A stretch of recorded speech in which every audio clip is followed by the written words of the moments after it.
Jujur aja, bandara bisa jadi sangat menjengkelkan, tapi hal yang paling menyebalkan mungkin adalah harus mengeluarkan laptop dari ranselmu dan menaruhnya di tempat terpisah saat melalui pemeriksaan keamanan. Tapi tentu saja, para petugas tidak akan membuat kita melakukan kegiatan ekstra itu jika tidak ada alasan yang kuat. Laptop itu sangat padat dan sinar X tidak bisa menembusnya. Jadi, sangat mudah untuk menyembunyikan sesuatu yang berbahaya di sana. Jika perangkat berada di luar dan berada di tempat yang terpisah, akan lebih mudah bagi pemindai untuk menangkap sesuatu yang berbahaya. Sebagian besar pesawat terbang berwarna putih. Apakah ada manfaatnya memilih warna yang khas ini? Tidak, cat putih tidak membuat suatu tempat terasa lebih cerah. Juga tidak menghemat biaya pengecatan. Inilah alasan sebenarnya dalam pemilihan warna putih: keamanan, efisiensi, dan kenyamanan. Pesawat terbang pertama berwarna metalik, kira-kira seperti warna logam. Tapi masalahnya logam rentan terhadap korosi. Jadi mengecatnya adalah cara terbaik untuk melindungi pesawat dari korosi. Warna putih disukai karena beberapa alasan. Pertama, pesawat terbang tinggi di atas awan dan banyak terkena sinar matahari. Putih adalah warna yang paling sedikit menyerap panas, dan pesawat berwarna putih tidak terlalu panas. Selain itu, sinar matahari juga membuat cat memudar. Pesawat yang berwarna-warni akan membuat catnya memudar dengan sangat cepat dan perlu dicat ulang. Dan pengecatan ulang itu mahal, jadi mengecat pesawat dengan warna putih adalah pilihan yang lebih tahan lama. Selain itu, kerusakan lebih mudah terlihat pada permukaan putih. 1 poin lagi untuk warna putih. Kita selalu naik dari sisi kiri pesawat. Setiap saat, tidak ada pengecualian. Untuk beberapa alasan, sisi kanan sepertinya tidak menjadi pilihan. Ya, hal itu dilakukan dengan sengaja. Pertama, kapten biasanya duduk di sebelah kiri. Dengan cara ini, lebih mudah bagi pilot untuk menyelaraskan pesawat dengan garba rata. Selain itu, pesawat diisi bahan bakar dan dimuat dengan bagasi di sisi kanan. Karena orang naik ke pesawat dari sebelah kiri, kru dapat melakukan pekerjaan mereka tanpa terganggu dan tidak ada bahaya bagi penumpang. Konsistensi dengan pilihan sisi membantu membuat segalanya bekerja lebih efektif. Karena semua orang selalu masuk dari kiri, semua garba rata dirancang untuk dipasang pada sisi kiri pesawat. Jika setiap pesawat memiliki kebebasan untuk memilih sisi, itu akan menciptakan kekacauan ekstra untuk logistik di balik proses tersebut. Lalu ada lebih banyak pertanyaan yang bermunculan, seperti apa arti segitiga hitam yang digambar di atas salah satu jendela? Tampaknya ini menandai tempat duduk yang memiliki pemandangan sayap pesawat terbaik. Ini dibutuhkan agar kru pesawat dapat menemukan tempat itu secepat mungkin jika, dalam keadaan darurat, mereka perlu memeriksa mesin, bilah, atau penutup sayap. Tanda ini menghemat banyak waktu. Berikutnya, barisan kursi tidak sejajar dengan jendela. Ini masalah bisnis. Awalnya, semua pesawat dirancang dengan barisan kursi dan jendela yang sejajar sempurna. Namun, ketika sebuah maskapai membeli pesawat jet, mereka menambahkan beberapa kursi tambahan, membuat kursi-kursi menjadi lebih rapat. Dengan cara ini, mereka punya lebih banyak kursi, yang berarti lebih banyak penumpang, sehingga mereka dapat menjual lebih banyak tiket. Tapi, ruang untuk kakimu jadi lebih sempit dan mungkin tidak bisa melihat dari jendela. Selain itu, semua jendela pesawat memiliki sudut yang membulat, dan hal ini dilakukan untuk alasan keamanan. Dulu ada pesawat dengan jendela berbentuk kotak, tapi itu menyebabkan kecelakaan karena jendela seperti itu tidak dapat menahan tekanan di ketinggian. Di ketinggian yang tinggi, tekanan atmosfer eksternal lebih rendah daripada tekanan di dalam kabin. Jadi, ada perbedaan besar dalam tekanan di dalam dan di luar pesawat, dan hal ini menciptakan tekanan. Tanpa jendela, tekanan ini mengalir dengan lancar melalui material. Jendela yang berbentuk persegi menjadi penghalang, dan aliran tekanan terpaksa berubah arah. Tekanan menumpuk di sudut-sudutnya yang menyebabkan keretakan. Akibatnya, jendela seperti itu pecah. Jendela oval memungkinkan tekanan mengalir lebih lancar tanpa terlalu banyak mengganggu dan mencegah bertumpuknya tekanan. Jadi, jendela oval lebih aman. Kaca yang digunakan dalam produksi jendela ini adalah kaca akrilik yang diregangkan dan ada 3 panel terpisah. Hal ini dilakukan sebagai tindakan pengamanan jika terjadi kebocoran. Dengan cara ini, setidaknya satu panel akan tetap utuh setiap saat. Pernahkah kamu memperhatikan lubang kecil di jendela? Lubang kecil itu sebenarnya hanya ada di panel yang berada di tengah. Tugasnya adalah mengatur perbedaan tekanan yang sangat besar di dalam dan di luar kabin. Dengan cara ini, panel luar dapat menangani beban. Jika panel luar pecah, panel tengah, meskipun ada lubangnya, akan mampu menjaga jendela tetap utuh. Selain itu, lubang tersebut juga mencegah jendela berkabut. Sekarang katakanlah kamu ingin bersantai dan menonton film. Untungnya ada sepasang headphone, tapi headphone ini aneh.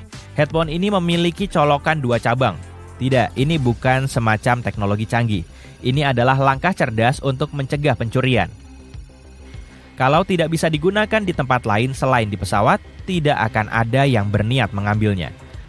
Di luar pesawat, pada dasarnya headphone seperti ini tidak berguna. Lalu para pramugari membawa makanan.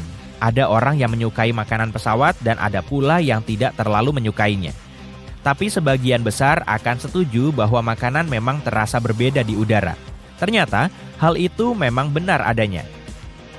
Tekanan udara yang rendah, kurangnya kelembapan dan kebisingan latar belakang yang kita alami di ketinggian mengubah fungsi indera perasa kita. Lidah menjadi kurang sensitif terhadap makanan manis dan asin, sehingga maskapai penerbangan harus menggunakan lebih banyak bumbu. Pernahkah kamu membayangkan apa yang akan terjadi jika seseorang membuka pintu pesawat secara tidak sengaja? Tentunya tidak akan berakhir dengan baik, paling tidak, itu akan sangat berbahaya. Terlebih lagi, akan segera terjadi kekurangan oksigen di dalam kabin. Tapi untungnya, tidak ada yang bisa membuka pintu itu secara tidak sengaja. Perbedaan tekanan antara di dalam dan di luar membuat hal itu hampir tidak mungkin. Akan membutuhkan tenaga yang sangat besar untuk membukanya. Pintu-pintu tersebut dirancang untuk terbuka dengan sendirinya jika terjadi keadaan darurat. Bicara tentang keselamatan, selama lepas landas dan mendarat, kru meredupkan cahaya di dalam kabin. Hal ini dilakukan untuk alasan yang baik. Dengan cara ini, dalam keadaan darurat, kamu akan melihat segala sesuatunya dengan lebih jelas. Mata akan terbiasa dengan kegelapan dan kamu akan lebih mudah melakukan evakuasi. Sekarang tentang pilot. Pilot selalu memakai kacamata hitam yang keren itu, tapi tujuannya bukan untuk terlihat lebih keren. Kacamata itu digunakan untuk melindungi mata. Sepanjang karirnya, pilot harus menjaga kualitas penglihatan. Masalahnya, menjadi pilot bukanlah tugas yang mudah. Radiasi matahari berbahaya yang dipancarkan matahari disaring oleh atmosfer bumi, sehingga sinar matahari tidak terlalu merusak mata kita jika kita menghabiskan sebagian besar waktu di darat. Namun, lain halnya di atas langit. Di sana udaranya lebih tipis dan kecerahannya jauh lebih tinggi. Tiap ketinggian 305 meter, radiasi matahari menjadi sekitar 5% lebih kuat. Rata-rata pesawat terbang pada ketinggian 35.000 kaki atau 10.700 meter. Ini berarti jumlah radiasi UV-nya 175% lebih besar daripada di darat. Hal ini sangat merusak penglihatan seseorang. Banyaknya waktu yang dihabiskan pilot di udara membuatnya rentan terhadap berbagai masalah mata. Dan masalah penglihatan bisa membuat pilot kehilangan karirnya. Jika mengenakan kacamata hitam adalah hal yang krusial bagi pilot dan kacamata hitam ini harus memiliki kualitas terbaik. Kacamata ini harus meminimalkan dampak sinar matahari dan tahan terhadap sinar UV, memberikan perlindungan 100% untuk mata. Selain itu, kacamata ini tidak boleh terpolarisasi, karena polarisasi dapat mengacaukan persepsi tampilan kokpit. Kacamata ini harus memberikan kejernihan terbaik, mengurangi kelelahan mata dan meminimalkan deformasi warna sehingga pilot dapat melihat normal seperti saat tidak memakai kacamata hitam. Ada begitu banyak cara untuk membuat pesawat terbang lebih aman.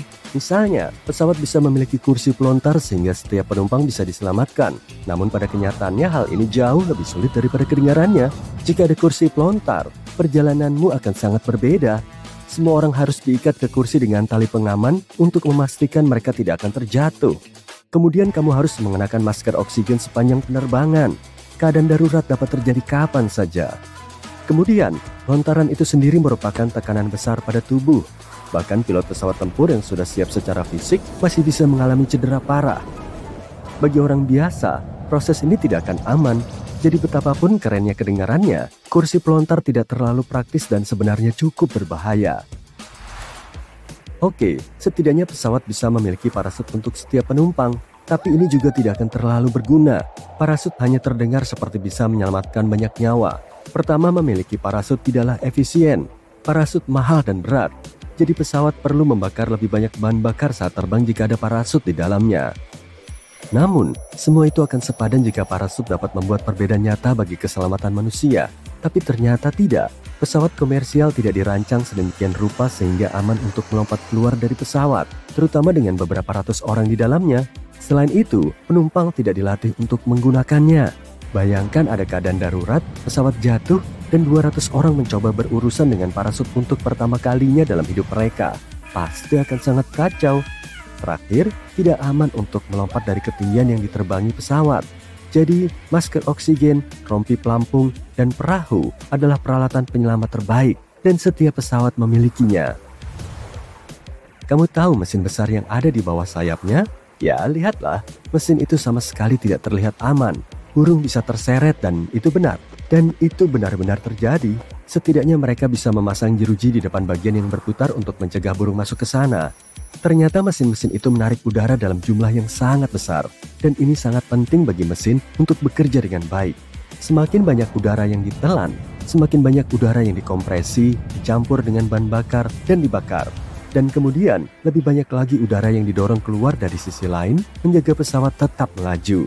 Sebuah penutup di bagian depan akan menjadi penghalang, secara signifikan mengurangi aliran udara yang sangat penting untuk kerja mesin yang tepat, dan ini akan membahayakan penumpang. Tapi hei, jangan terlalu kecewa, burung terbang jauh lebih rendah daripada pesawat, jadi mereka hanya berada dalam bahaya selama beberapa menit di awal penerbangan, saat pesawat mendaki ketinggian, dan pada akhirnya saat pesawat mendarat. Jadi sangat sedikit dari mereka yang tersangkut, dan kalaupun tersangkut, itu tidak pernah menjadi ancaman bagi mesin atau keselamatan penumpang. Pesawat juga tidak berganti gigi seperti halnya mobil, jadi secara teknis, pesawat tidak bisa mundur. Alasannya adalah karena pesawat tidak perlu mundur. Pesawat bisa berbalik dan bergerak ke arah yang berlawanan, tetapi dengan menghadap ke depan. Satu-satunya waktu ketika mereka harus bergerak mundur adalah ketika mereka harus sampai ke gerbang. Dan untuk saat-saat seperti itu, ada bantuan, traktor pendorong. Itu adalah kendaraan kecil yang dapat terhubung ke pesawat terbang dan menggerakkannya ke arah yang diperlukan. Hati-hati dengan hal itu saat kamu terbang lagi. Namun secara teknis, pesawat bisa mundur jika mesin mulai mendorong udara ke depan, bukan ke belakang. Tetapi ini sangat berbahaya bagi semua orang di sekitarnya. Salah satu dari sedikit kasus ketika mereka melakukannya adalah saat mendarat, untuk membantu memperlambat laju pesawat. Terdapat kamera di bagian luar yang memungkinkan pilot menavigasi landasan pacu dengan lebih baik. Kamera ini sangat berguna saat melakukan manuver yang rumit. Namun, tahukah kamu bahwa ada juga kamera di dalam kabin pesawat? Kamu bisa tenang, tidak ada kamera di toilet. Tapi ya, kamera itu ada di kabin dan hanya untuk alasan keamanan. Pramugari memantaunya untuk melihat apa yang tidak terlihat dari tempat duduk mereka.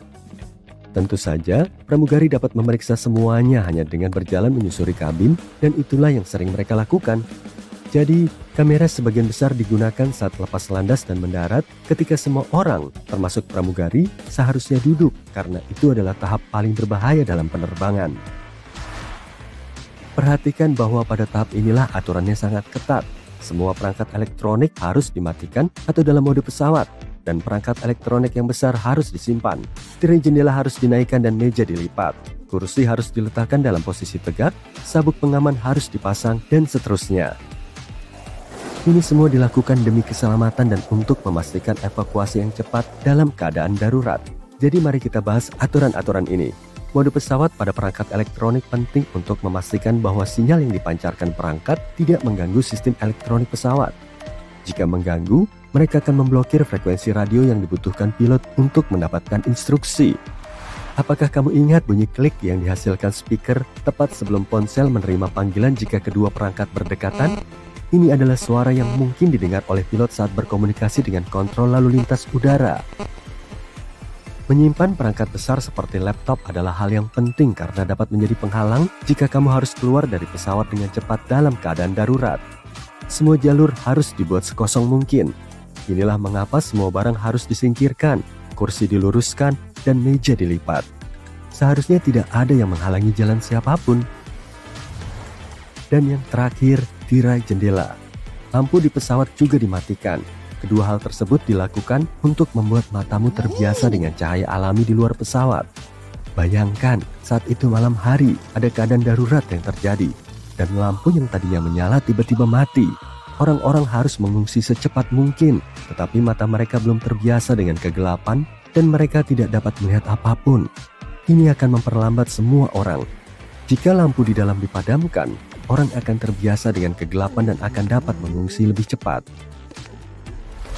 Hal yang sama berlaku untuk tirai jendela. Jika siang hari dan tirai dinaikkan, orang akan terbiasa dengan cahaya di luar dan dapat mengungsi lebih cepat. Alasan lainnya adalah ketika tirai dinaikkan selama pendaratan, orang-orang di luar dapat melihat apa yang terjadi di dalam pesawat.